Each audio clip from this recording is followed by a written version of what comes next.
नमस्कार दोस्तों, स्वागत है आप सभी का हमारे YouTube channel the transformative institute में। तो दोस्तों, आज का चैप्टर है पौधों को जानिए। हम पौधों के बारे में पढ़ेंगे। पौधों के हम आंतरिक संरचना और बाह्य संरचना के बारे में हम जानेंगे। चैप्टर है पौधों को जानिए। बाहर निकलकर अपने चारों ओर के पौधों का परीक्षण कीजिए। क्या आप देखते हैं कि कुछ पौधे छोटे हैं और कुछ विशालकाय हैं, जबकि कुछ धरती पर हरे धब्बों की तरह दिखाई देते हैं। कुछ पौधों की पत्तियां हरी होती हैं, जबकि कुछ पत्तियां लालिमा युक्त होती हैं। कुछ पौधों के फूल बड़े एवं लाल हैं, कुछ नीले, तथा कुछ पौधों में पुष्प ही नहीं होते हैं। आपने अपने घर के आसपास विद्यालय के रास्ते में, बाग बगीचे एवं विद्यालय प्रांगण में अनेक हरे पौधे देखे होंगे।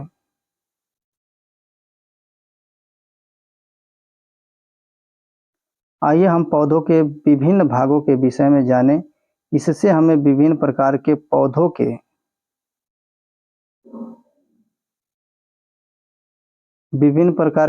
के बीज के अंतर को समझने में सहायता मिलेगी।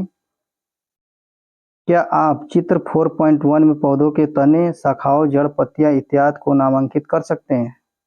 इन भागों में रंग भरिए। आइए देखते हैं चित्र 4.1।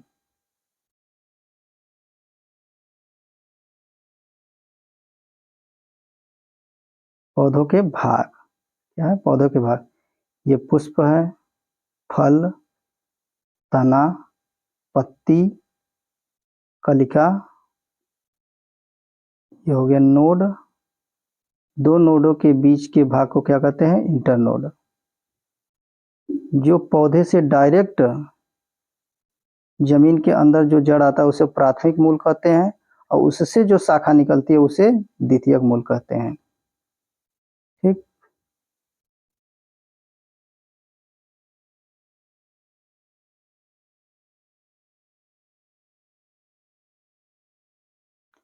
आइए प्रकृति की सैर करें और पौधों से मित्रता कर उनके विषय में अधिक जानकारी प्राप्त करें। क्रियाकलाप 1। इसमें क्या क्या पढ़ेंगे? 4.1 में देखिए, शाक, झाड़ी एवं वृक्ष। शाक, झाड़ी एवं वृक्ष। क्रियाकलाप 1। उन पौधों के तने एवं शाखाओं को ध्यानपूर्वक देखिए जो आपसे कम लंबे हैं, जिनकी लंबाई लगभग आपके बराबर है, तथा जो आपसे बहुत अधिक लंबे हैं। तने को स्पर्श कीजिए तथा यह जानने के लिए कि तना कोमल है अथवा कठोर है, इसे धीरे से एक ओर मोड़ने का प्रयास कीजिए। ध्यान रखें कि वह टूटे नहीं। लंबे पौधों के तने की मोटाई मापने का प्रयास करें। सारणी 4.1। पौधों के संवर्ग। पौधे का नाम। टमाटर। टमाटर कैसा पौधा होता है? छोटा होता है। इसका तना कैसा होता है? हरा होता है और कोमल होता है। पौधे का संवर्ग क्या है? शाक। अब देखते हैं आम। आम कैसा होता है? मतलब बहुत लंबा होता है। इसकी ऊंचाई कितनी होती है? बहुत लंबी होती है। ठीक। तना कैसा होता है? मोटा होता है। और इसका तना कैसा होता है? कठोर। शाखाएं कहाँ से निकलती हैं? तने के ऊपर से। और पौधे का संवर्ग क्या है? इसका संवर्ग क्या है? वृक्ष। नींबू। और पौधा कौन सा देखते हैं? नींबू। ऊंचाई कितना होता है? थोड़ा सा लंबा। ऊंचाई कितनी होती है? थोड़ा लंबा। और इसका तना कैसा होता है? कठोर। शाखाएं कहाँ से निकलती हैं? तने के आधार से। पौधे का संवर्ग झाड़ी। हमें यह भी जानना चाहिए कि शाखाएं भूमि के पास तने के आधार से अथवा कुछ ऊंचाई के बाद निकलती हैं। अब हम प्रेक्षित सभी पौधों को सारणी 4.1 में वर्गीकृत करेंगे। कुछ उदाहरण दिखाए गए हैं। आप और अधिक पौधों के लिए 1, 2, 3 कॉलमों को भर सकते हैं। इस अनुच्छेद के बाद के अंश को पढ़कर कॉलम 4 को भरें। इन लक्षणों के आधार पर हम अधिकांश पौधों को 3 संवर्गों में वर्गीकृत कर सकते हैं। ये वर्ग है शाक, झाड़ी एवं वृक्ष। इन्हें चित्र 4.3 में दर्शाया गया है। चित्र 4.3 ये है। इसमें क्या है? ये है ये शाख है, ये झाड़ी है, और ये वृक्ष है। हरे एवं कोमल तने वाले, हरे एवं कोमल तने वाले पौधे शाख कहलाते हैं। ये सामान्यतः छोटे होते हैं और अक्सर इनमें कई शाखाएं होती हैं। कुछ पौधों में शाखाएं तने के आधार के समीप से निकलती हैं। तना कठोर होता है परंतु अधिक मोटा नहीं होता है। इन्हें झाड़ी कहते हैं। कुछ पौधे बहुत ऊंचे होते हैं तथा इनके तने सुदृढ़ एवं गहरे होते हैं। इनमें शाखाएं भूमि से अधिक ऊंचाई पर तने के ऊपरी भाग से निकलती है। इन्हें वृक्ष कहते हैं। उपर्युक्त अभिलक्षणों के आधार पर क्या आप सूचीबद्ध पौधों को वर्गीकृत वर्गीकृत कर सारणी 4.1 में कॉलम 4 को भर सकते हैं।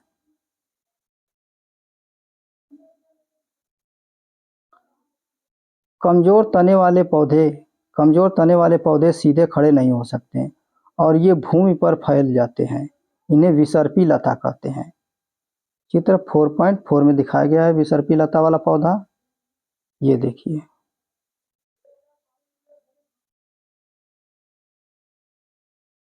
जबकि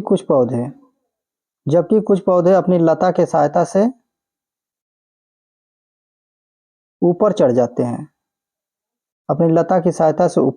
हैं। ऐसे पौधे आरोही कहलाते हैं। ये शाख, झाड़ी और पेड़ों से भिन्न है। ये देखिए, आरोही लता।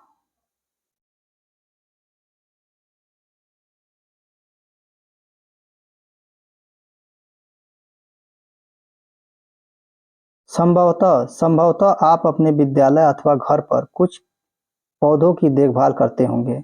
अपने घर अथवा विद्यालय में पाए जाने वाले वृक्ष, झाड़ी अथवा विसर्पी लता के दो पौधों के नाम लिखिए। तना, हम तना के बारे में पढ़ेंगे। अपने आसपास के पेड़ पौधों को देखें तथा उनके तने पर पाई जाने वाली विभिन्न संरचनाओं एवं भागों को देखें। अपने अवलोकन की तुलना अपने साथी द्वारा लिए गए अवलोकन से करें। आपने क्या देखा? तने में पत्तियां, शाखाएं, कली, फल व फूल होते हैं। क्रियाकलाप 2। आवश्यक सामग्री में 1 गिलास जल, लाल स्याही, साकी पौधा तथा 1 ब्लेड। तना क्या कार्य करता है? गिलास को 1/3 जल से भरें। जल में लाल स्याही की कुछ बूंद डाल दें। शाक के तने को गिलास में रखें जैसा कि चित्र 4.6 में दिखाया गया है। अगले दिन इन शाखाओं का अवलोकन कीजिए। क्या इस शाक के कुछ भाग लाल नजर आते हैं? आपने देखा कि तने में रंग ऊपर चढ़ गया। अगर इसे लंबे समय तक रखा जाए तो रंग पत्तियों और सिराओं में भी आ जाता है। तो क्या आप बता सकते हैं कि यह लाल रंग यहाँ तक कैसे पहुँचा?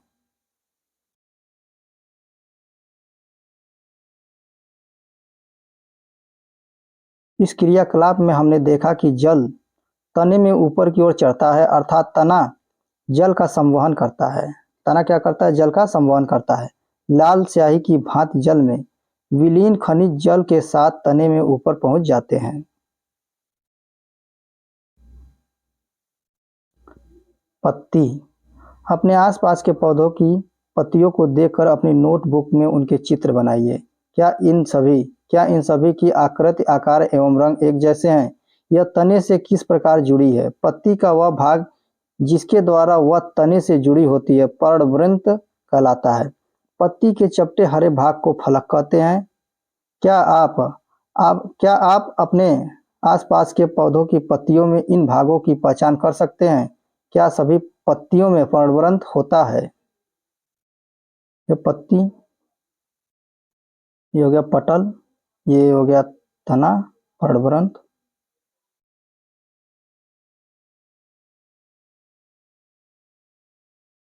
पत्ती के विषय में और अधिक जानकारी प्राप्त करने के लिए आइए उसकी छाप ले। यदि यदि सोचते हैं कि पत्ती विशेष छाप नहीं छोड़ सकती तो यह क्रियाकलाप आपको पुनर्विचार यह क्रियाकलाप आपको पुनर्विचार पर मजबूर कर देगा। क्रियाकलाप 3।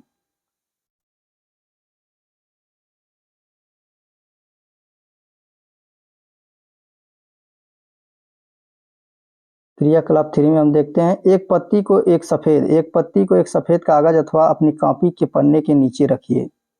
इसे चित्र 4.9 में दर्शाए गए तरीके से एक ही स्थान पर दबाकर पकड़ रखें। अपनी पेंसिल को तिरछा पकड़िए तथा इसकी नोक से कागज के उस भाग को जिसके नीचे पत्ती है धीरे धीरे रगड़िए। क्या आपको कुछ रेखाओं के साथ छाप दिखाई देती है? क्या यह छाप पत्ती की तरह है? पत्ती की इन रेखित संरचनाओं को सिरा कहते हैं। क्या आपको पत्ती के मध्य में एक मोटी सिरा दिखाई देती है? इसे मध्य सिरा कहते हैं।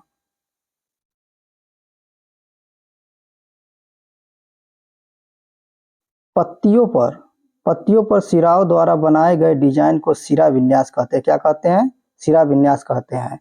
पत्तियों पर सिराओं द्वारा बनाए गए डिजाइन को क्या कहते हैं? सिरा विन्यास कहते हैं। यदि यह डिजाइन मध्य सिरा के दोनों ओर जाल जैसा है तो यह सिरा विन्यास जालिका रूपी कहलाता है। आपने देखा होगा कि घास की पत्तियों में यह सिराएं एक दूसरे के समांतर होती हैं। ऐसे सिरा विन्यास को समांतर सिरा विन्यास कहते हैं। विभिन्न पौधों की पत्तियों को बिना तोड़े उनके सिरा विन्यास का अध्ययन कीजिए। आइए अब हम यह जानने का प्रयास करें कि पत्तियां क्या कार्य करती हैं।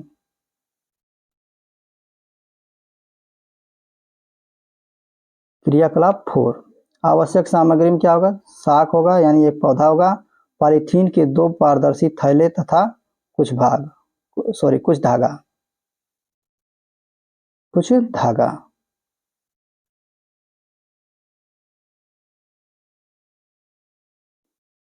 इस चित्र 4.10 में देखिए पत्तियों में सिरा विन्यास एक हो गया, ये हो गया जालिका रूपी।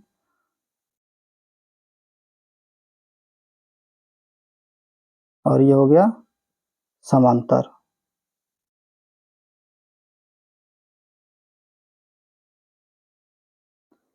इस क्रियाकलाप को दिन के समय करना चाहिए जब धूप खिली हो। इस क्रियाकलाप के लिए आपको स्वस्थ भली बात सिंचित और धूप में रखे हुए पौधे को लेना चाहिए। किसी पौधे की पत्ती वाली शाखा को चित्रानुसार एक पॉलीथीन की थैली से ढक कर धागे से बांध दीजिए।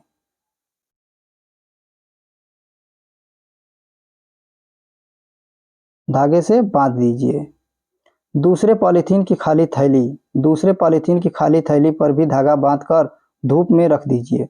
कुछ घंटों के बाद पॉलीथीन की थैली के आंतरिक पृष्ठ को ध्यानपूर्वक देखिए। आप क्या देखते हैं? क्या किसी थैली के अंदर जल की बूंदें दिखाई देती हैं? किस थैली में जल की बूंदें दिखाई देती हैं? क्या आप बता सकते हैं कि यह बूंदें कहाँ से आईं? क्रियाकलाप के बाद पॉलीथीन की थैली को हटाना मत भूलें।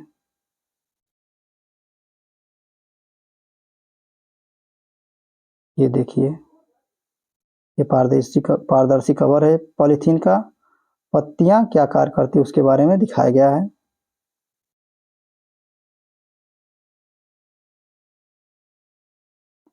जल की यह बूंदें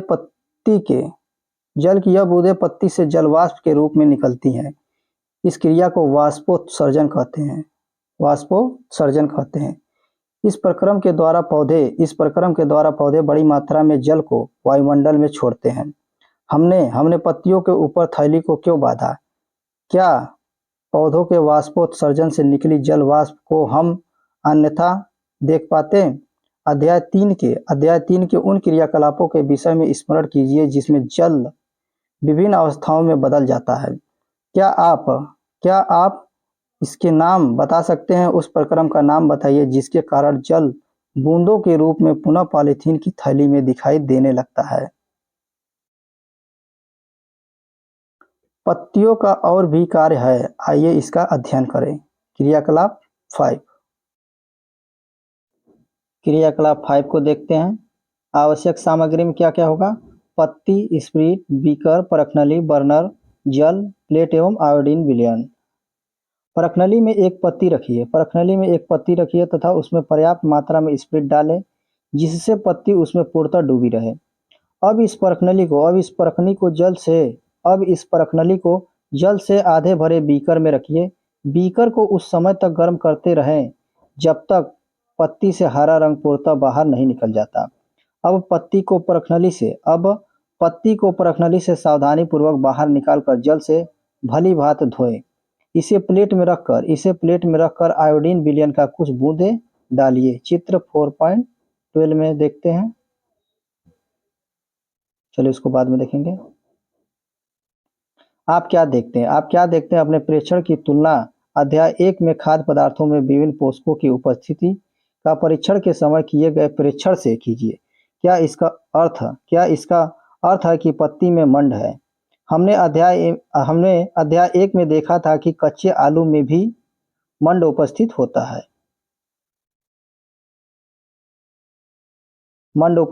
है। आलू में यह मंड पौधे के अन्य भाग से आकर एकत्रित हो जाता है, परंतु पत्तियां प्रकाश संश्लेषण और हरे रंग के एक पदार्थ की उपस्थिति में अपना भोजन बनाती है। इस प्रक्रिया में जल एवं कार्बन डाइऑक्साइड का उपयोग करती है।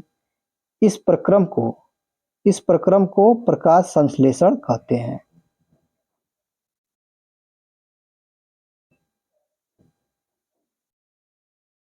चित्र 4.12 में पत्ती में क्या है? एक हरी पत्ती लेते हैं, इसको एक बीकर में थोड़ा सा जल डालकर गर्म करते हैं। अब पत्ती को आयोडीन विलयन में डालते हैं। पत्ती का रंग कैसा हो जाता है? बैंगनी रंग। इस प्रक्रम में ऑक्सीजन निष्कासित होती है। पत्तियों द्वारा संश्लेषित भोजन अंततः पौधे के विभिन्न भागों में मंडल के रूप में संग्रहित हो जाता है। अब तक हमने जो क्रियाकलाप किए उनसे हमने देखा कि तना पत्ती को जल पहुंचाता है। पत्ती जल का उपयोग अपना भोजन बनाने के लिए करती है। पत्तियों से जल की कुछ मात्रा का ह्रास वाष्पोत्सर्जन द्वारा होता है। तने और पत्ती को जल कैसे प्राप्त होता है? यह कार्य जड़ें करती है। यह कार्य जड़ के द्वारा होता है। जड़ के बारे में पढ़ते हैं। चित्र 4.13 को ध्यानपूर्वक देखिए। पहली और बुझों में से कौन अपने पौधे को ठीक प्रकार से जल दे रहा है?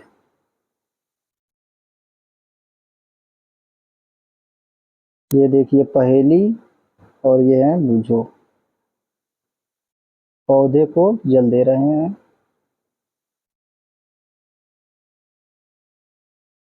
पौधे का कौन सा भाग मिट्टी के अंदर है?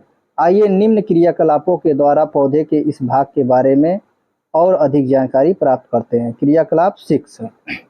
आवश्यक सामग्री: 2 गमले में कुछ मिट्टी, खुरपी, ब्लेड अथवा कैंची एवं जल। यह क्रियाकलाप 4 से 5 विद्यार्थियों के समूह में करना चाहिए।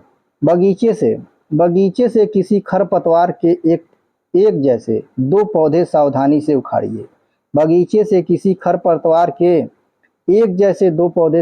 से उखाड़िए। ध्यान रहे कि उनकी जड़ों को कोई क्षति न हो। खरपतवार के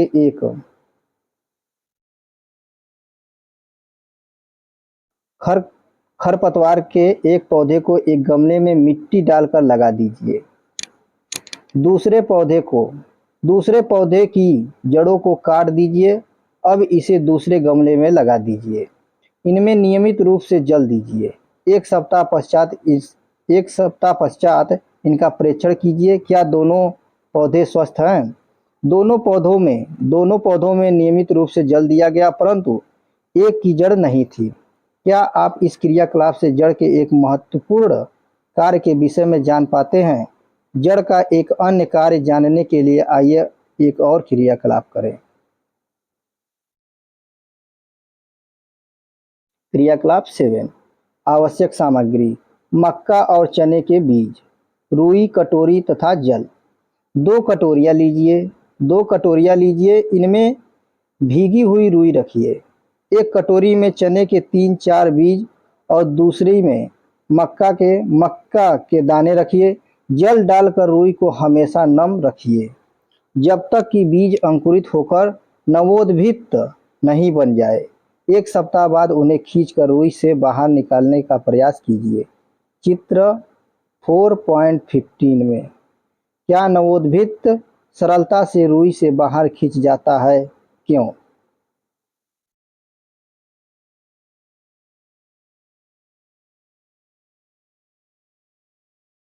क्रियाकलाप 6 में हमने देखा कि हम पौधों को भूमि से खींचकर आसानी से नहीं निकाल पाते, उन्हें मिट्टी खोद कर निकालना पड़ता है।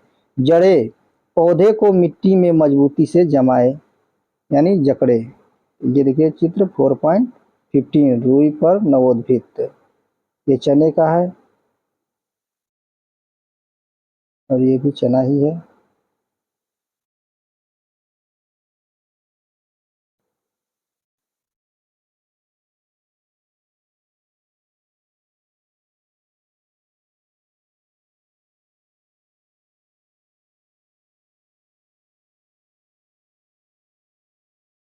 इन्हें मिट्टी में पौधे का स्थिरक कहा जाता है। स्थिरक किसे कहा जाता है? पौधे को मिट्टी में मजबूती से जमाए रखती है। इन्हें मिट्टी में पौधे का स्थिरक कहा जाता है। आपने देखा कि तने एवं पत्तियां विभिन्न प्रकार की होती हैं। क्या जड़ों में भी विविधता दिखाई देती है? आइए इसका पता लगाएं। क्रियाकलाप 8 चित्र 4.16 ए 4.16 बी को ध्यानपूर्वक परीक्षण कीजिए।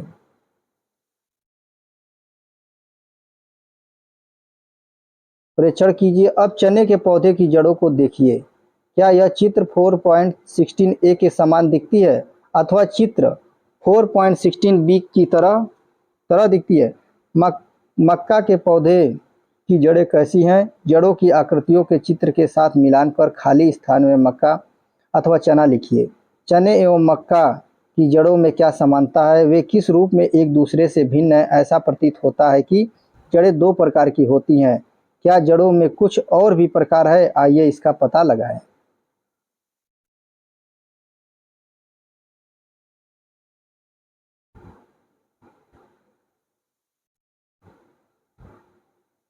क्रियाकलाप 9 खुले मैदान में जाइए जहां बहुत से खरपतवार उग रहे हों।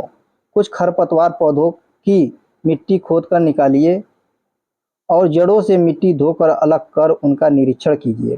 क्या आपने ध्यान दिया कि सभी खरपतवार पौधों की जड़ें या तो चित्र 4.16 ए की तरह हैं अथवा चित्र 4.16 बी की तरह हैं?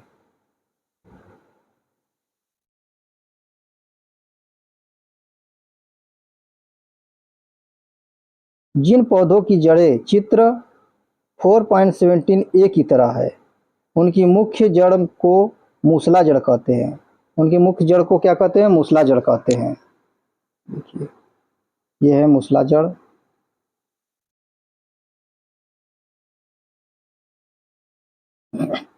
तथा छोटी जड़ों को पार्श्व जड़ कहते हैं। तथा छोटी जड़ को क्या कहते हैं? पार्श्व जड़ कहते हैं। जिन पौधों की जड़ें चित्र 4.17 बी के समान है, उनमें कोई मुख्य जड़ नहीं होती, सभी जड़ें एक समान दिखाई देती है। इन्हें झकड़ा जड़ अथवा रेशेदार जड़ कहते हैं। ये रेशेदार जड़।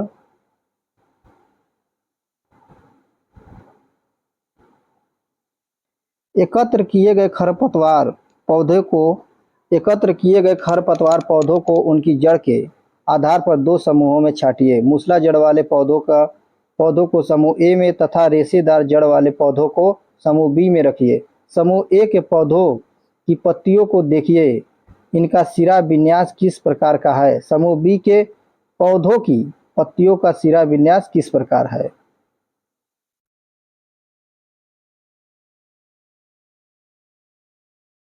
क्या आपने ध्यान दिया कि पौधे की पत्ती के सिरा विन्यास एवं जड़ के प्रकार में अनेक रोचक संबंध है? क्या उन सभी पौधों जिनका आप अध्ययन कर चुके हैं कि पत्तियों का सिरा, विन्यास एवं जड़ के प्रकार को सारणी 4.2 में सही रूप से भर सकते हैं? सारणी 4.2 जड़ के प्रकार एवं पत्तियों में सिरा विन्यास के प्रकार, इसको आपको करना है। ये होमवर्क है आपके लिए। हमने देखा कि जड़ें मिट्टी से जल का अवशोषण करती हैं तथा तना जल एवं खनिज को पत्ती एवं पौधे के अन्य भागों तक पहुंचाता है। पत्तियां भोजन संश्लेषित करती हैं। यह भोजन तने से होकर पौधे के विभिन्न भागों में संग्रहित हो जाता है। इस प्रकार की कुछ जड़ों जैसे गाजर, मूली, शकरकंद, शलजम एवं टेपियोका आदि को हम खाते हैं। हम पौधे के अन्य भागों को भी खाते हैं जहां भोजन भंडारित रहता है। क्या आप इस बात से सहमत हैं कि तना दो तरफा मार्ग की तरह कार्य करता है? चित्र में लिखिए कि तने से कौन से पदार्थ ऊपर की ओर जाते हैं और कौन से नीचे की ओर आते हैं। अगले परिच्छेद में हम पुष्प की संरचना का अध्ययन करेंगे। अब हम देखते हैं पुष्प की संरचना, यानी पुष्प के बारे में हम पढ़ते हैं। गुलाब के पौधे के 3 आरेख 4.19a, बी तथा सी में दर्शाए गए हैं। कौन सी स्थिति में आप पौधों को भली भांति पहचान सकते हैं, क्यों? चित्र 4.1 में पुष्प को रंगने के लिए आपने किस रंग का प्रयोग किया था? क्या सभी पुष्प रंग बिरंगे होते हैं? क्या आपने घास, गेहूं, मक्का, आम अथवा अमरूद के पुष्प भी देखे हैं? क्या वे चटकीले हैं? आइए कुछ पुष्पों का अध्ययन करें।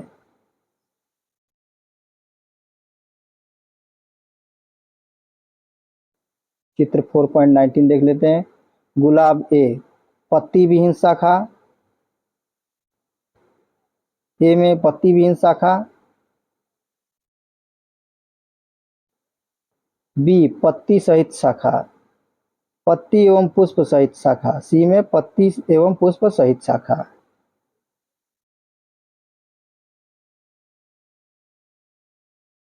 क्रियाकलाप 10। आवश्यक सामग्री एक पुष्प कलिका तथा निम्न में से किसी पौधे के 2 पुष्प, धतूरा, गुड़हल, गुलाब, सरसों, बैगन, भिंडी, गुलमोहर, एक ब्लेड, स्लाइड अथवा कागज आवर्धक लेंस एवं जल। चित्र 4.20 का ध्यानपूर्वक अवलोकन करें। 4.20 देखते हैं चित्र। पुष्प कलिका एवं पुष्प, ये देखिए बाह्य दल है कलिका पर और ये पंखुड़ियां हैं, ये पूरा पुष्प है।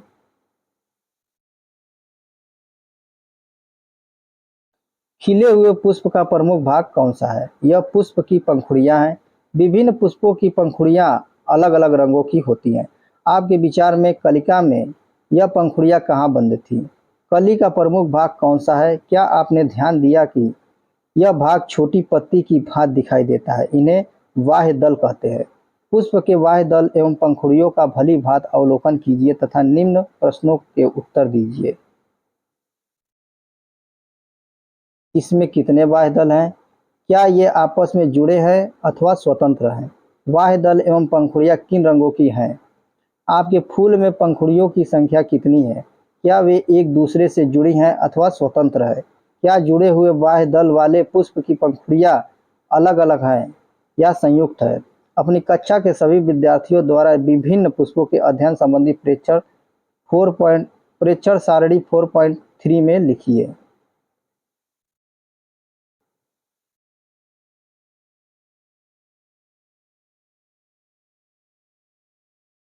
सारणी 4.3 पुष्पों का प्रेक्षण। पौधे का नाम क्या है? गुलाब।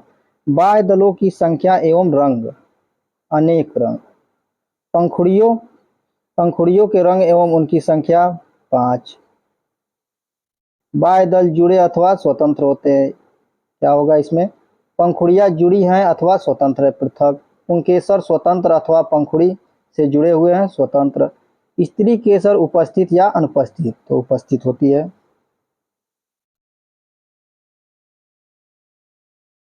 विद्यालय अथवा किसी अन्य बगीचे में जाकर विभिन्न पुष्पों का अध्ययन कीजिए तथा अपने प्रेक्षण इस सारणी में लिखें।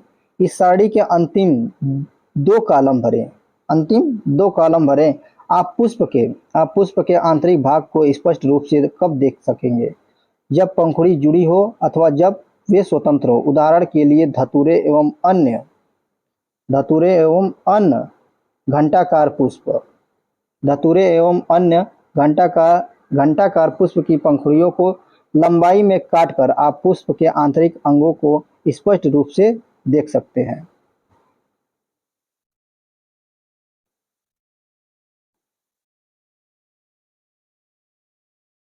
ये घंटाकार पुष्प का चित्र है। घंटाकार पुष्प।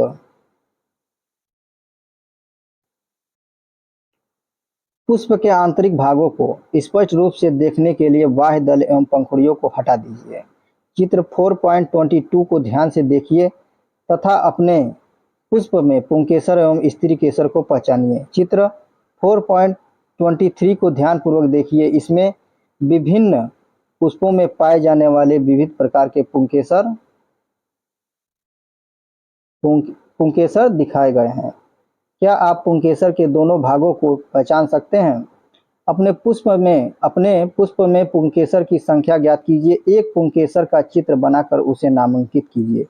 पुष्प के केंद्र में स्थित भाग को स्त्री केसर कहते हैं। पुष्प के केंद्र में स्थित भाग को स्त्री केसर कहते हैं। यदि आप इसे पूरी तरह से नहीं देख पा रहे हो तो पुंकेसर हटा दीजिए। चित्र 4.24 की सहायता से स्त्री केसर के भागों को पहचानिए। तो चित्र 4.22 पुष्प के भाग। ये पुंकेसर है, परागकोश, स्त्री केसर। पुंकेसर के भाग में 2 भाग होते हैं, एक परागकोश होता है, एक तंतु होता है।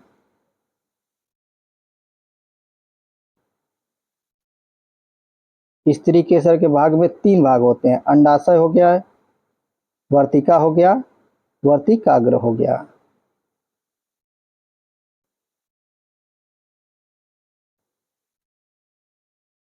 क्रियाकलाप 11। आइए अब एक पुष्प के अंडाशय की संरचना का अध्ययन करें। यह स्त्री केसर का सबसे निचला एवं फूला हुआ भाग है। चित्र 4.24। ये वाला पार्ट। यह स्त्री केसर का सबसे निचला एवं फूला हुआ भाग है। इसकी आंतरिक संरचना के अध्ययन के लिए इसे काटना पड़ता है, यह जानने के लिए कि अंडाशय को किस प्रकार काटा जाए। चित्र 4.25a बी को ध्यान से देखिए।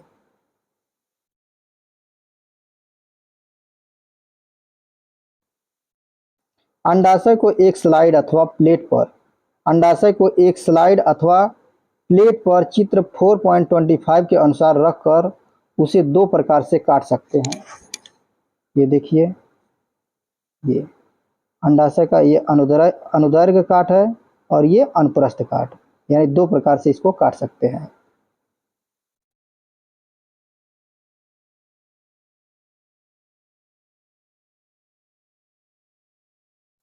अंडाशय की आंतरिक संरचना।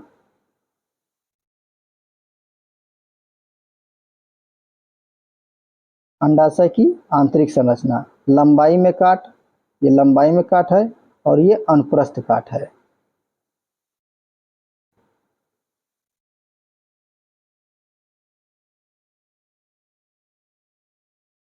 अंडाशय की काट को सूखने से बचाने के लिए प्रत्येक काट पर जल की बूंद रखिए। आवर्धक लेंस की सहायता से अंडाशय की आंतरिक रचना का अध्ययन कीजिए। क्या आपको अंडाशय में छोटी-छोटी गोल संरचनाएं दिखाई देती हैं? चित्र 4.26 में देखिए, क्या आपको अंडाशय में छोटी-छोटी गोल संरचनाएं दिखाई देती हैं? इन्हें बीजांड कहते हैं। इन्हें क्या कहते हैं? बीजांड कहते हैं। अंडाशय के आंतरिक भागों का अपनी नोटबुक में चित्र बनाइए। कुछ और पुष्पों का अध्ययन करने के लिए अपने अध्यापक के साथ विद्यालय अथवा किसी पार्क के बगीचे में जाइए एवं अधिक से अधिक पुष्पों का अध्ययन कीजिए। पुष्प के नाम जानने के लिए आप माली की सहायता ले सकते हैं। ध्यान रहे कि आवश्यकता से अधिक पुष्प न तोड़ें। नोटबुक में नोटबुक में नोटबुक में जो कुछ आपने साड़ी 4.3 में लिखा है, उसके आधार पर निम्न प्रश्नों के उत्तर दीजिए।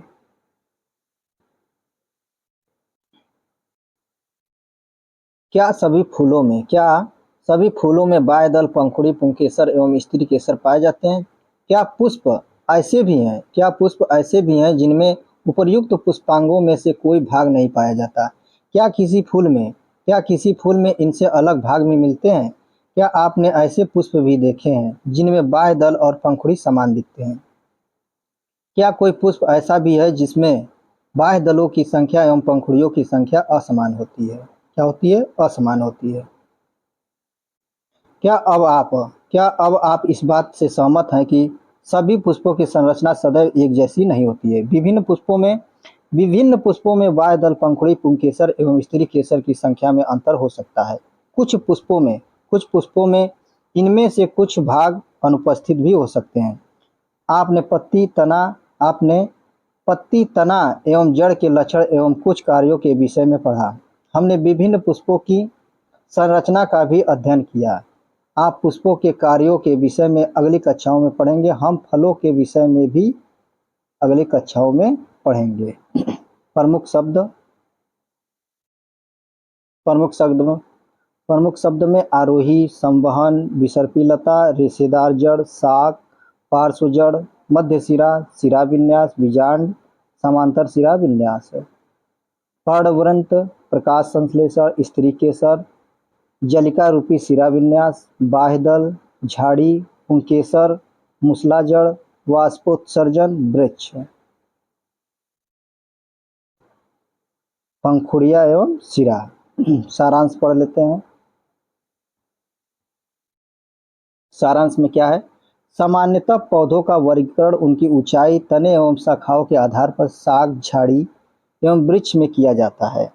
तने पर पत्तियां, पुष्प तथा फल होता है। सामान्यतः पत्ती में पर्णवृंत एवं फलक होते हैं। पत्ती में सिराओं का प्रतिरूप सिरा विन्यास कहलाता है। यह जालिका रूपी अथवा समांतर हो सकता है।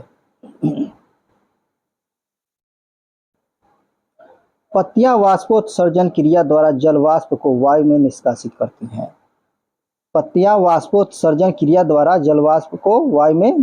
करती हैं। हरी पत्तियां सूर्य के प्रकाश की उपस्थिति में वायु एवं जल से प्रकाश संश्लेषण क्रिया द्वारा भोजन बनाती है। जड़ें मिट्टी से जल एवं खनिज पदार्थों का अवशोषण करती हैं तथा पौधों को मिट्टी में दृढ़ता से जमाए रखती हैं। जड़ें मुख्यतः दो प्रकार की होती है, मूसला जड़ एवं रेशेदार जड़। जालिका रूपी सिरा विन्यास युक्त पत्तियों वाले पौधों की जड़ें मूसला जड़ होती हैं, जबकि समांतर सिरा विन्यास युक्त पत्तियों वाले पौधों की जड़ें रेशेदार होती हैं। तने द्वारा जड़ों से पत्तियों और दूसरे भागों को, जल और पत्तियों से भोजन पौधों के अन्य भागों तक पहुंचता है। पुष्प के विभिन्न भाग हैं बाह्यदल, पंखुड़ी, पुंकेसर एवं स्त्री केसर। दोस्तों आज यहीं तक।